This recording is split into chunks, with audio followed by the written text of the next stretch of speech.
Starting with the 2014 CSAT questions. Moving to the first question of the day.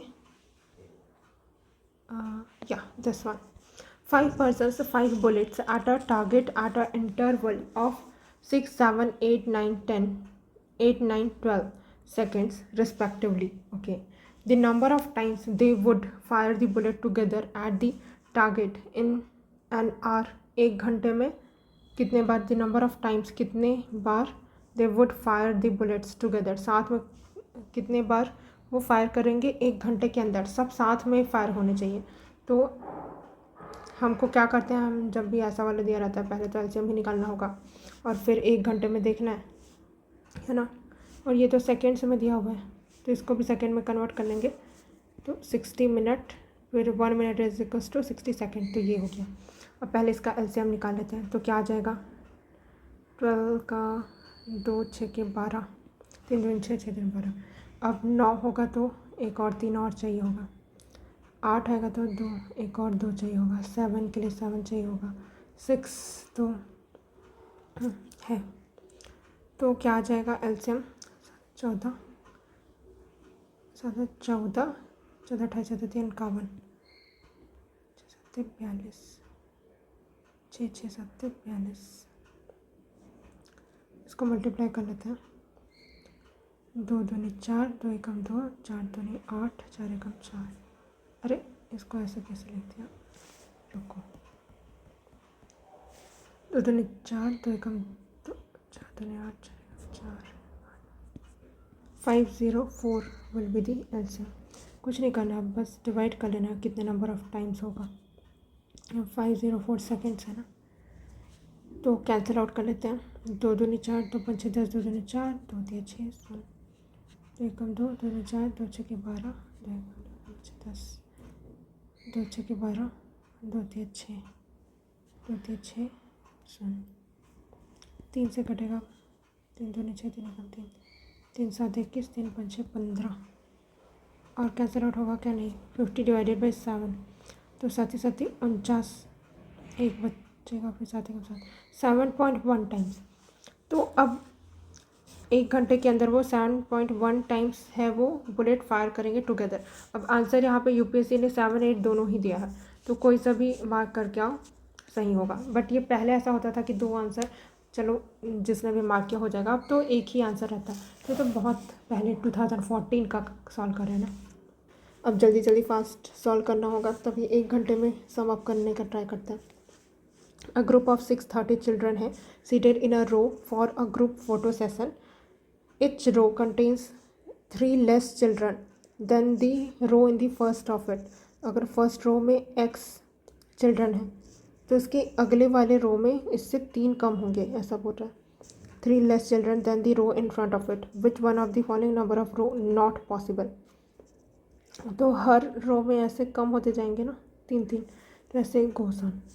तो हमको check करना है कि कौन सा नंबर ऑफ़ रो पॉसिबल नहीं, तो ऑप्शंस को ही रख के देख लेते हैं। तो पहले 3 रो को करके देख लेते हैं कि पॉसिबल है या नहीं। तो पहला रो 1 मतलब x, फिर x माइनस 3, एक 3 का, फिर x माइनस 6, अब ये is equals to 630। Total number of student तो इतना ही है ना, तो 3x minus 6 7 8 9 630।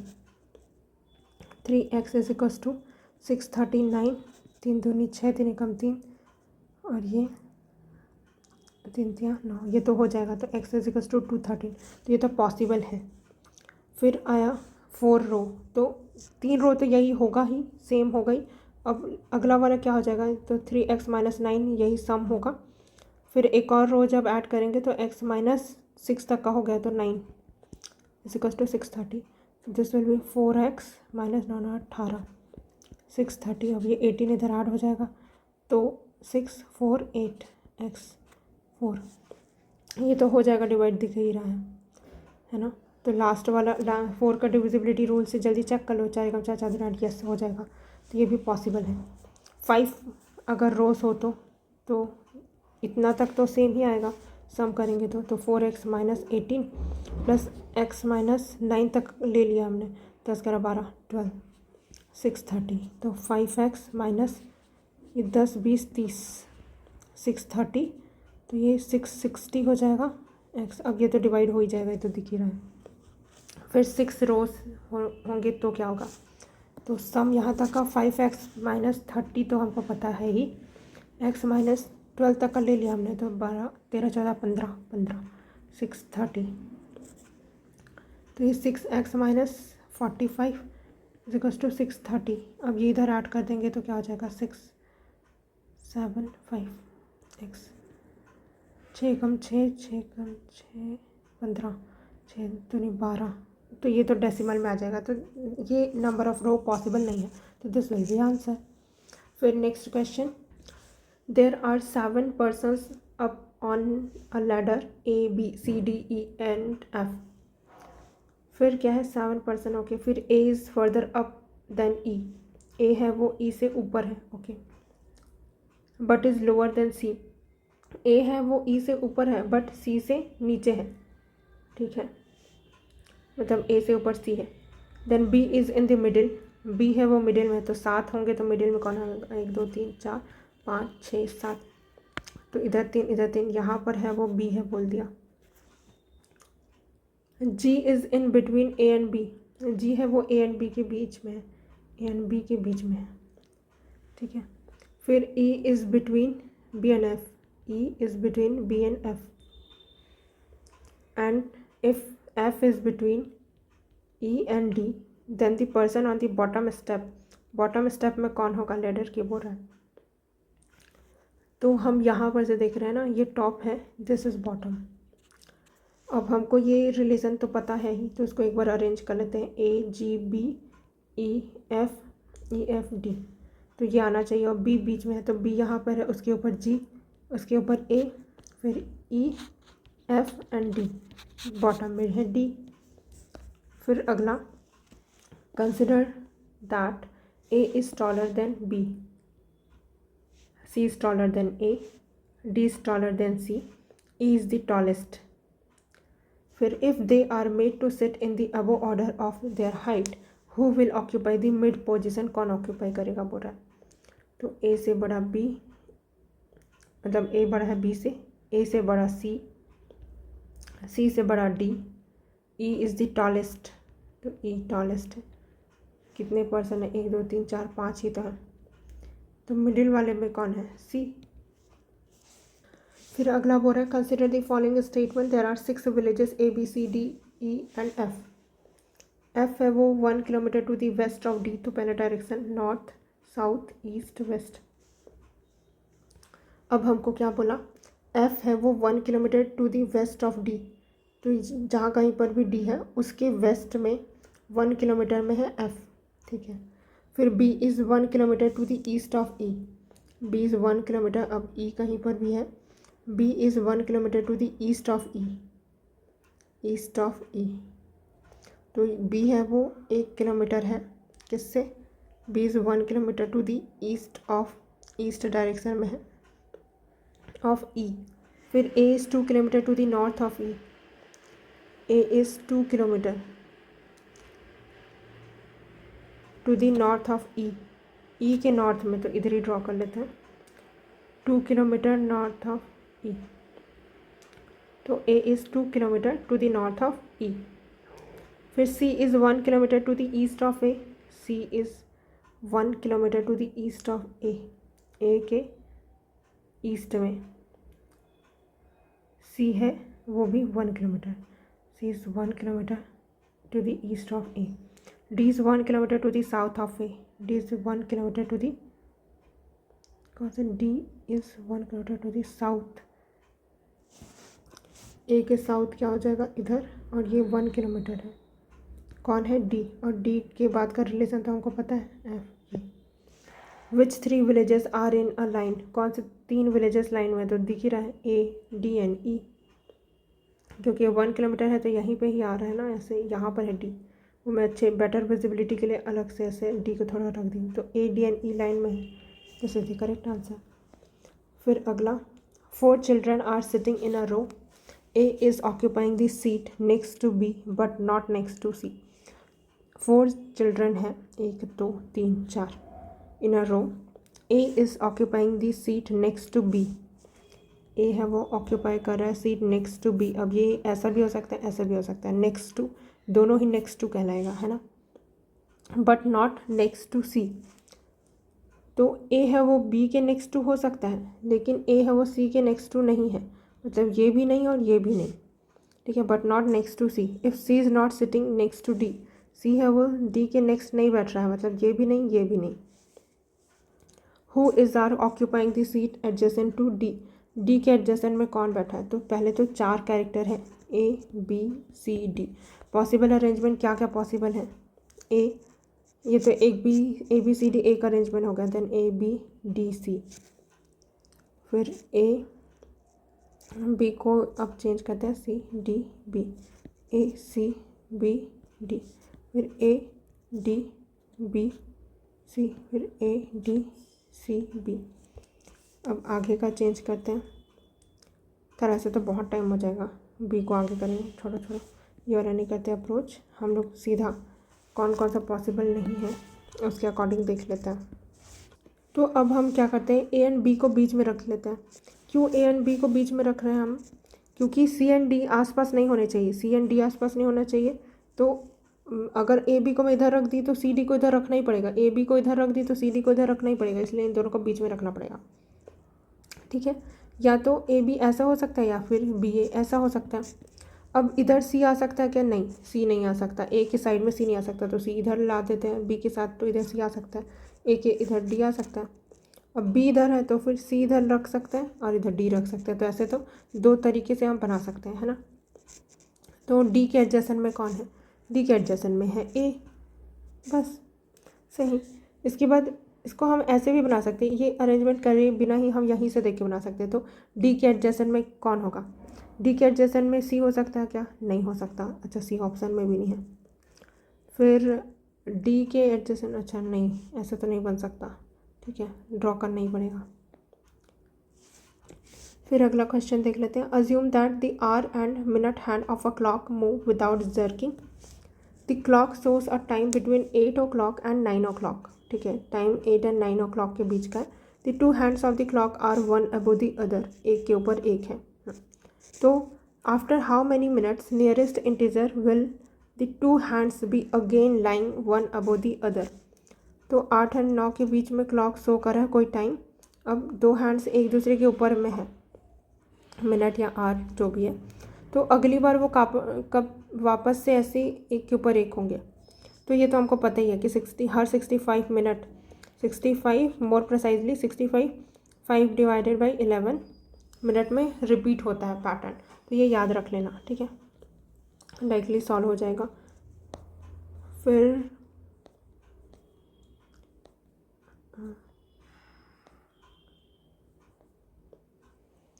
this one.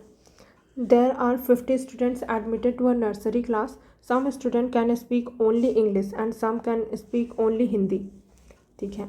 10 students can speak both Hindi and English. If the number of students who can speak English is 21, then how many students can speak Hindi, then only Hindi and only English? ये सारे find out करना है। तो Hindi and English वाला है, 2 ही बस है, तो ये हिंदी हो गया, ये इंग्लिश हो गया। अब ओनली हिंदी वाले और ओनली इंग्लिश वाले, और ये तो कॉमन है हिंदी एंड इंग्लिश वाले, तो ये कितने हैं? 10 हैं। और इंग्लिश वाले हमको पता है कितने, 21 है, तो ओनली इंग्लिश वाले हम निकाल सकते हैं 21 - 10, तो ये हो जाएगा 11, है ना। तो 11 आएगा कौन सा? ओनली इंग्लिश वाले, ओनली इंग्लिश वाले, तो एक ही ऑप्शन में है, बस ख़त्म। बस अब आंसर तो आ गया, लेकिन फिर भी मैं कैलकुलेट करके बता देती हूँ कैसे होगा। अब ये वाला हमको पता है 10, ये वाला निकालने हैं। तो टोटल स्टूडेंट कितने हैं? 50 है।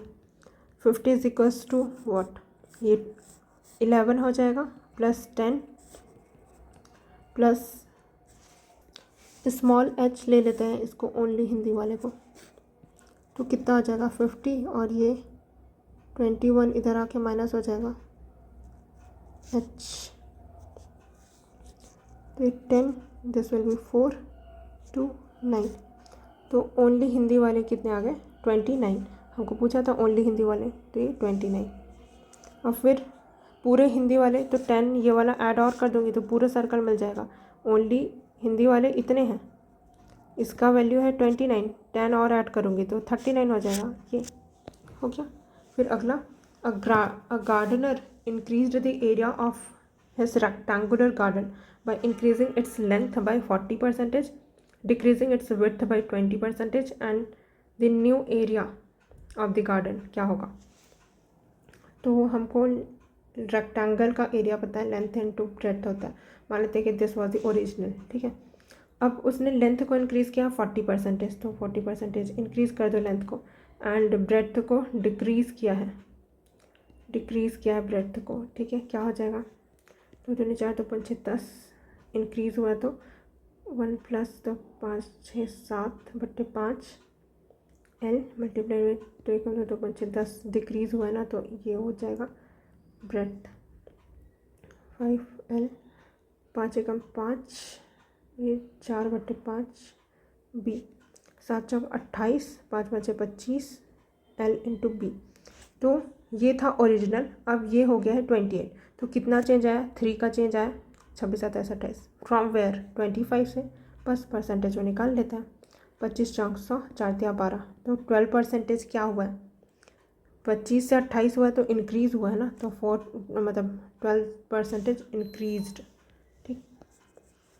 Next 6 books are labelled A B C D E and F, A B C D E and F placed side by side. अच्छा, तो इसमें वो वाला ढूंढना होगा, which 2 books are old medical extract green cover. क्यों मैं लिख रही हूँ पहले से ही लास्ट वाले को, क्योंकि इससे ईजिली जल्दी कैलकुलेट हो जाएगा। कैसे करते हैं, books BCEF have green cover, हमको ग्रीन कवर वाले ही ढूंढने हैं। तो BCEF इन सब में ग्रीन कवर है, ठीक है। तो जहाँ जहाँ ऑप्शन में A and D हो तो हटा दो, दिया ही नहीं है इन्होंने, चलो ठीक है। फिर क्या बोला है, ABD न्यू है, AB है वो न्यू है, ABD, तो B वाले ऑप्शन भी हट जाएंगे क्योंकि हमको ओल्ड वाले चाहिए, तो B हट गया, इधर से भी B हटा दो। फिर बोला था कि ABCR लॉ रिपोर्ट, हमको तो मेडिकल वाले चाहिए ना, तो ABC भी हट गया क्योंकि ये लॉ वाला था, हमको मेडिकल वाला चाहिए, तो C ऑप्शन वाले हट गए, बस ख़त्म, आगे बढ़ो। Then next, straight line segment is 36 centimetre long. एक स्ट्रेट लाइन का सेगमेंट है 36 सेंटीमीटर लॉन्ग है। Points are to be marked on the line from both the end point, ठीक है। एक बड़ा सा ऐसा लाइन ले लेते हैं, 36 सेंटीमीटर लॉन्ग है, पॉइंट से यहाँ पे मार्क किए गए हैं on the line from both the and points. तो यहाँ पर से भी पॉइंट्स 1 2, अगर मैं इधर से स्टार्ट करूँ तो इधर से भी नंबरिंग है और इधर एंड होगा, इधर से भी स्टार्ट करके इधर एंड होगा, okay. From each and the first point is at a distance of 1 centimetre. तो पहला पॉइंट है वो 1 सेंटीमीटर है, तो मान लेते हैं दिस इज पॉइंट 1, ये 1 सेंटीमीटर में है, ठीक है। From the end the second point is at distance 2 centimetre from the first point, तो फर्स्ट पॉइंट से 2 सेंटीमीटर के पे है दूसरा पॉइंट। थर्ड पॉइंट है at a distance 3 centimetre from the second point, तो 1 2 3 ये, उसके बाद ऐसा ही चलता रहेगा, so on. If the points on the ends are not counted, अगर पॉइंट से एंड पे वो काउंट नहीं करने हैं, एंड पॉइंट मतलब इस वाले को काउंट नहीं करना है, तो हमने काउंट किया भी नहीं अभी, चलो। और किसको काउंट नहीं कर रहा, common points are counted as 1, अगर कॉमन पॉइंट आ गया तो उसको एक बार ही काउंट करना। What is the number of point, तो नंबर ऑफ पॉइंट कितने होंगे, तो ऐसे करके पूरे 36 सेंटीमीटर का है लेंथ, ठीक है। तो यहाँ पर 1 हो गया, यहाँ पे 2, ये 3, फिर 1 2 3 4 4, 1 2 3 4 5 5, 1 2 3 4 5 6 6, कितना हो गया, सम करके देखते हैं एक बार, 6 5 11 12 13 14 15 16 17 18 19 20 21 22 23 24 25 26, अभी बाकी है, 6 हो गया, फिर 1 2 3 4 5 6 7 तो ये P7। अभी इसको और आगे बढ़ाते हैं।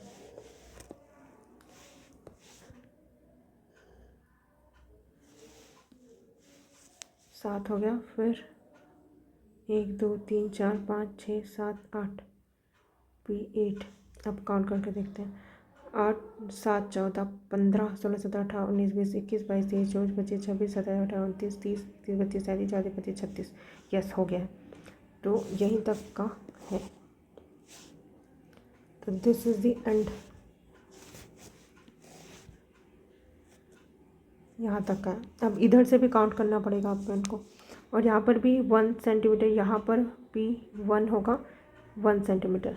Then 1 2, this will be P2। 1 2 3 P3। 1 2 3 4 P4। 1 2 3 4 5 P5। 1 2 3 4 5 6 P6। 1 2 3 4 5 6 7। 1 2 3 4 5 6 7 8। गड़बड़ कर दिया क्या कहीं? ये एंड तक क्यों नहीं पहुंचा? 1, फिर 1 2, फिर 1 2 3 2 3 4, फिर 1 2 3 4 5, फिर 1 2 3 4 5 6, 1 2 3 4 5 6 7। अरे यहाँ पे आना था, ठीक है।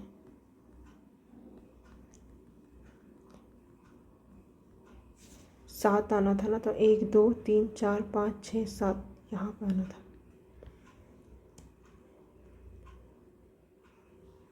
1 2 3 4 5 6 7 8 पे 8। अब काउंट करने हैं, एंड वाले पॉइंट को तो काउंट नहीं करने हैं, है ना। तो ये वाला पॉइंट काउंट नहीं होगा। P8 हमने लिख दिया है, लेकिन ये काउंट नहीं होगा। अगेन ये P8 भी काउंट नहीं होगा, क्योंकि स्टार्ट एंड एंड को काउंट नहीं करना है। तो ये हट गया। तो और यहाँ पर ये सेम वाले पॉइंट है, एक ही लाइन को डिनोट कर रहा है। और कहीं पे सेम पॉइंट है क्या? ये वाला भी है। इनको एक बार ही बस काउंट करना है, ठीक है। तो अब काउंट करना शुरू करते हैं। 1 2 3 4 5 6 7 8 9 10 11 12 12 हो जाएंगे, ठीक है। थोड़ा सा टाइम टेकिंग है, एग्ज़ाम हॉल में एकदम आराम से सॉल्व करेंगे तब हो जाएगा, बट ईजी है काफ़ी। फिर next, if Sohan while selling 2 goods at a same price makes profit of 10% on 1 good and suffers loss of 10% on the other.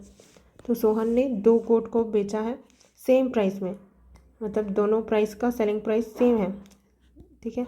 Good 1 का, गुड 2 का, बट उसको प्रॉफिट मिल रहा है 10% का एक में। प्रॉफिट है मतलब कि क्या, ये हो जाएगा 11/10। प्रॉफिट किस पे है? कॉस्ट प्राइस पे। This is the selling price. और लॉस हो रहा है अनदर गुड पे, है ना। तो इधर लॉस हो रहा है, लॉस इज इक्वल्स टू 10%। तो क्या हो जाएगा? लॉस अगर होता है तो 9/10। तो this is the cost price, this is the selling price. तो टोटल कॉस्ट प्राइस क्या हो गया अपना? 10, और दिस इज़ ऑल्सो 10। बट हमको क्वेश्चन में यहाँ क्या बोला हुआ है कि दोनों का सेलिंग प्राइस सेम है, बट हमारा जो सेलिंग प्राइस अलग अलग आ रहा है ना। 11 है इधर और इधर 9 है, तो हम इनको सेम करते हैं। चलो ठीक है। ये गुड 1 में प्रॉफिट हुआ था तो वो वाला था, और ये गुड 2 में लॉस हुआ था वो है। तो कैसे कर सकते हैं? जो रेशियो उसको इक्वल कैसे करते हैं? तो इसमें मल्टीप्लाई करते हैं 9 का और डिवाइड करते हैं 9 का, और इसमें मल्टीप्लाई एंड डिवाइड 11 का, ठीक है। तो ये रेशियो क्या बन जाएगा? 99/90। ये रेशियो बन जाएगा 99/110। तो अब कॉस्ट प्राइस टोटल क्या हो गया? दिस वॉज कॉस्ट प्राइस 110 और ये 90, तो 110 एंड 90। एंड सेलिंग प्राइस जो हमको पता था कि दोनों सेम है, 99/99, ठीक है। तो कितना हो गया ये? 9 9 18, 9 18 19, और ये कितना हो गया? 200, ठीक है। तो अब हमको पूछ रहा है कि क्या हुआ है, मेक्स प्रॉफिट या फिर ये या सफ़र कर रहा है। तो हम कैसे निकालते हैं? अगर सेलिंग प्राइस है मतलब कॉस्ट प्राइस कितना था? 200 माइनस सेलिंग प्राइस है उसका 198 डिवाइडेड बाय कॉस्ट प्राइस, तो 200 मल्टीप्लाइड बाय 100 परसेंटेज में निकालना है ना।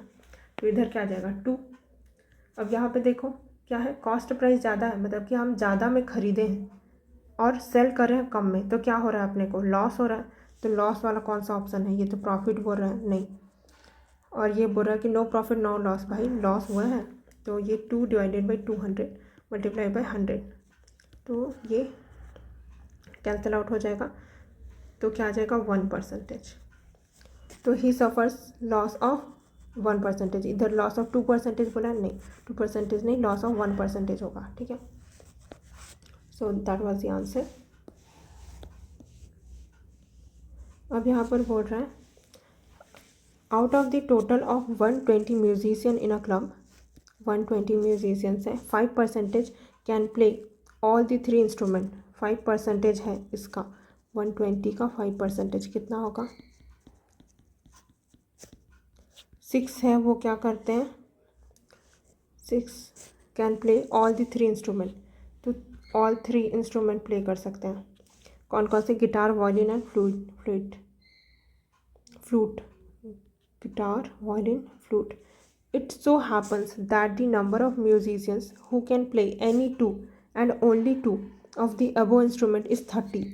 30 है जो only 2 प्ले करते हैं, ठीक है। फिर the number of musicians who can play the guitar alone, सिर्फ गिटार बस प्ले करने वाले कितने हैं, 40। What is the total number of those who can play violin alone and और द फ्लूट अलोन। तो वायलिन अलोन बजाने वाले एंड फ्लूट अलोन वाले कितने हैं, टोटल नंबर ऑफ, ऐसा पूछ रहा है। तो हमको ये तो समझ आ गया कि दिस इज ये वाला वेन डायग्राम बनेगा, वी वायलिन गिटार फ्लूट। हमको ये वाला वैल्यू दे दिया है, कितना दिया है, 6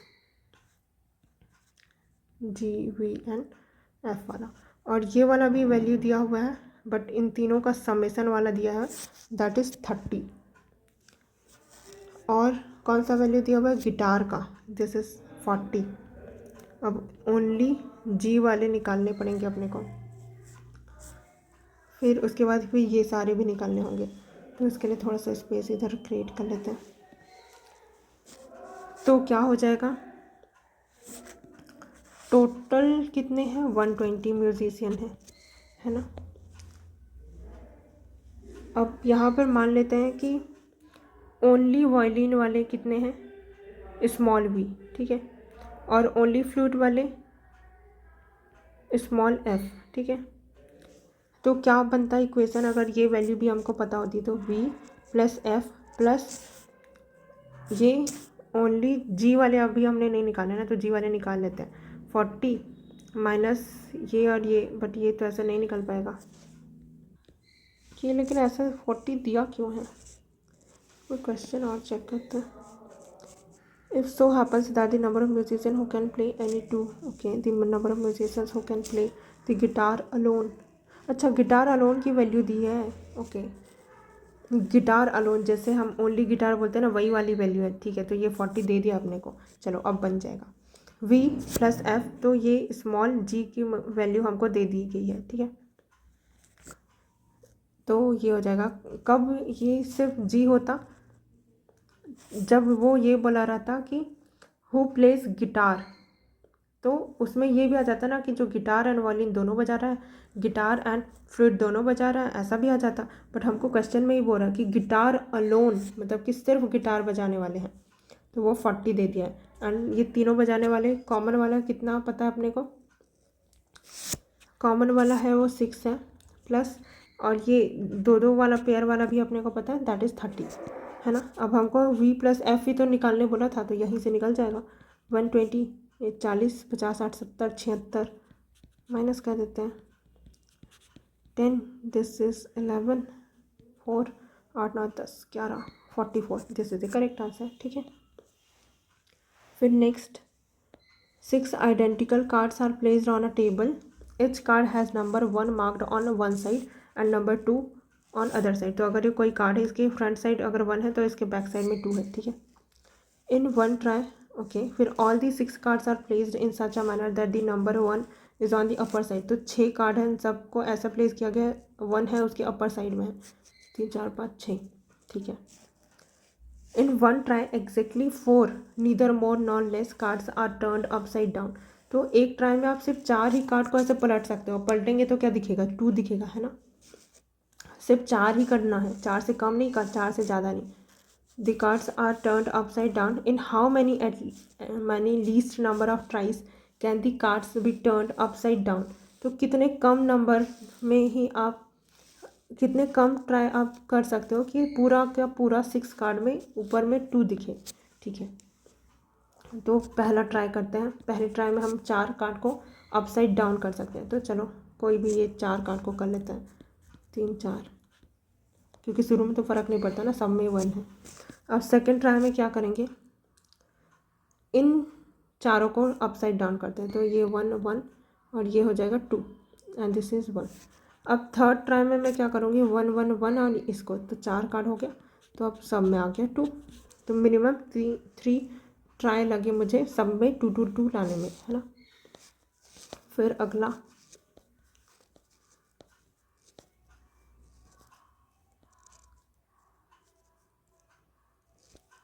globalisation, this is also passage ना। यहाँ पर आते हैं, ग्राफ में क्या बोल रहा है, in which year is the average profit A and B same. तो ये ए एंड बी का ग्राफ दिया हुआ है, ये ईयर है, ये एवरेज प्रॉफिट है। Average profit A and B का कहाँ पर सेम है, ये ए का कर्व है, ये बी का कर्व है, जहाँ पर इंटरसेक्ट कर रहे होंगे। तो देखो 4 पे ए का भी 4 आया वैल्यू और बी का भी 4, तो यहीं पे होगा। कौन सा ईयर है ये, 1996 है, सही है। फिर what is the difference between the average profit of B and A in the year 1998।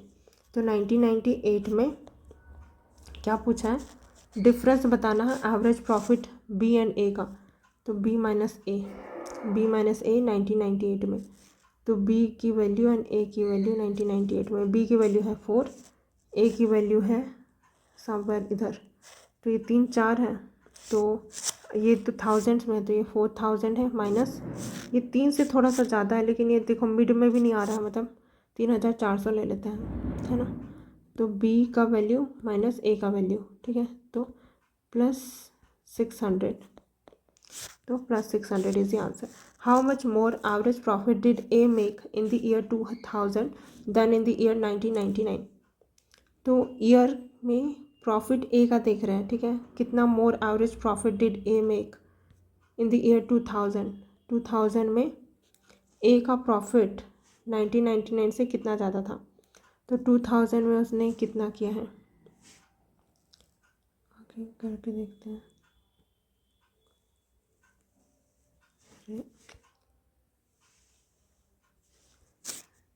6 है, ए का ही देखना था ना अपने को, किसका देखना है, ए का। ए का 2000 है 1999 में, और 1999 में कहाँ तक गया है ये,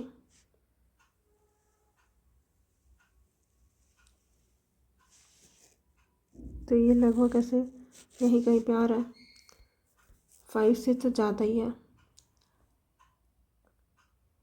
इसको थोड़ा क्लीन अप करके करते हैं ड्रॉ। ए का हमको देखना है एवरेज प्रॉफिट, एक 2000 में, एक 1999 में। दिस इज ए का कर्व 1999 में, अरे ये और ये वैल्यू कितनी देख लेते हैं।